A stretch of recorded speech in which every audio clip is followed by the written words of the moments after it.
Are you getting frustrated by your request could not be completed at this time alert on your iPhone?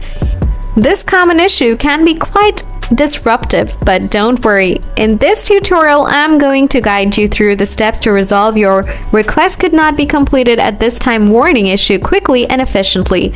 So let's get started. Solution 1. Sign out and sign in Apple ID. Go to Settings, tap on your Apple ID username, scroll down to the bottom. Now tap the Sign Out button. Follow the on-screen instructions, then press the Sign Out button again in the top right corner. And tap to confirm sign out. Wait until the process is done and sign in again. After signing in, try again to open your other Apple ID from appleid.apple.com/account. Check for the latest iOS updates. Open the Settings app, go to General, then tap on Software Updates.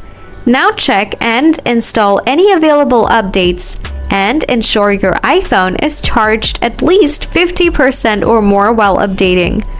Alright guys, hope you enjoyed this video and found it useful to fix the annoying "your request could not be completed at this time" issue on your iPhone. If so, please let us know in the comments below. Also hit the like button and subscribe to the channel for useful videos like this. Thank you everybody, and see you guys next time.